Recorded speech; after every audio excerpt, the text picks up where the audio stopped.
औज़ुबिल्लाहिमिनश्शैतानिर्रजीम बिस्मिल्लाहिर्रहमानिर्रहीम। Online lectures by Qasim bin Sajjad advocate high court के साथ आपकी खिदमत में एक दफ़ा फिर हाजिर। आज का हमारा टॉपिक बहुत ही अहम है और वो टॉपिक क्या है कि क्या तकमील मुआहदा में अगर स्टाम्प पेपर वगैरह लिखा हुआ हो तो डिग्री अदालत से हासिल की जा सकती है या नहीं की जा सकती। 2022 CLC में ये फैसला हुआ है कि अगर कोई पर्दा नशीन औरत है, अगर कोई खातून है, तो आपको ये साबित करना पड़ेगा कि आपने उस खातून से जो मुआहदा लिखवाया था वो कानूनी तौर पर ठीक था, उसको प्रेशराइज नहीं किया गया, उससे कोई ज़बरदस्ती नहीं लिखवाया गया।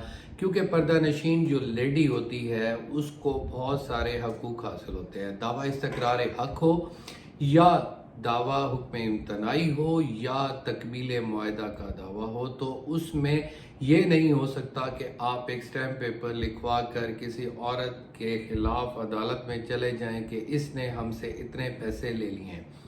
अब तकमील मुआहदा का दावा जो होता है उसमें ख़ास तौर पे कौन कौन सी बातें होती हैं वो बहुत ज़्यादा अहम है।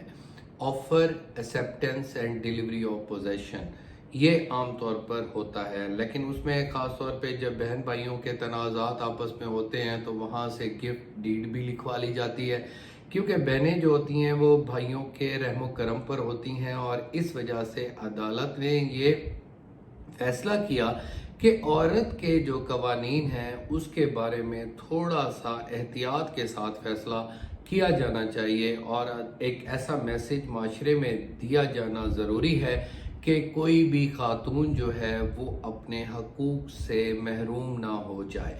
अब जब आप स्टैम्प पेपर लिखवाते हैं तो उसके लिए बहुत ज़रूरी है कि उसमें क्या क्या होना चाहिए। आप जब स्टैम्प पेपर आप इशू कराते हैं तो वो भी आपने बड़े एहतियात से ही देखना है। थोड़ा सा मैं आपको डिस्कस इस हवाले से कर रहा हूँ कि ज़रूरी नहीं है कि स्टैम्प पेपर ही आपको टाइटल दिलवा दे। अगर आप स्टैम्प पेपर सही तरीके से इशू नहीं कराते या बजरिया इशू करवा लेते हैं किसी और शख्स के ज़रिए, अब मिसाल के तौर पर भाई इशू करवा ले कि मैं तकमील मुआहदा करवा रहा हूँ और बहन से दस्तखत करवा ले, तो ये भी गलत है। जो बेचने वाला हो वो इशू ना कराए, जो ख़रीदने वाला हो वो इशू करा ले। तो उसमें क्या होता है कि जब आप वसीका नवीस या अर्जी नवीस या किसी के पास जाते हैं तो उनके पास एक ख़ास तौर पे वसीका नवीस के पास एक रजिस्टर होता है, वो उसको उसमें दर्ज करता है और स्टैम्प वेंडर जो होता है वो भी उसमें उसको दर्ज करता है, उस पर उसके अंगूठे लगते हैं।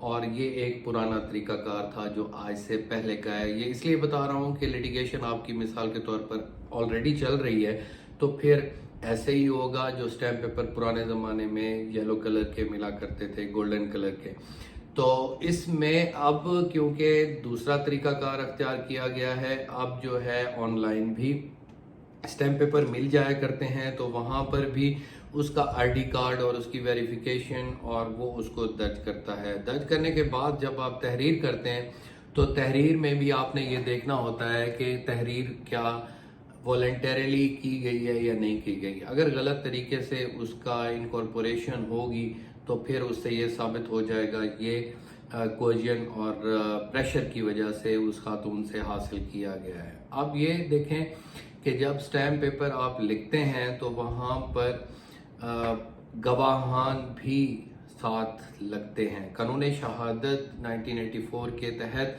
2 गवाहान का होना बहुत ज़रूरी है जो इस चीज़ को अटेस्ट करें कि ये ट्रांजैक्शन हुई थी। अब इसमें एक और अथॉरिटी भी आ गई है कि आप जब कोई दावा करें तो डेट, टाइम, प्लेस और जहाँ पर ये लिखा गया है उसका भी जिक्र होना बहुत ज़रूरी है। बहुत सारे स्टैम्प पेपर तकमील मुआहदा के हवाले से जो हमने देखे हैं उसमें ये नहीं होता कि ये कहाँ पर लिखा गया है। तो जब शहादत होती है तो वहाँ पर बैठकर हम कहते हैं कि ये जनाब कचहरी में लिखा गया था, तो वो भी इनवैलिड करार दिया गया है कि डेट, टाइम और प्लेस जो है वो बहुत कीमती है। इसमें अगर आप उसका हवाला नहीं देंगे तो यकीनन आपके लिए ये भी नुकसानदेह होगा। तो स्टैम्प पेपर को लिखने का एक ख़ास तरीका होता है, वो भी किसी एक्सपर्ट से या अर्जी नवीस से आप लिखवाएं या किसी लॉयर से लिखवाएं। और उसमें ये होना बहुत ज़रूरी है कि डेट, टाइम, प्लेस के साथ साथ کہ کہاں پر لکھا گیا اور بغیر کسی جبر و اکراہ کے کیا گیا، without any pressure, without any کوئزن.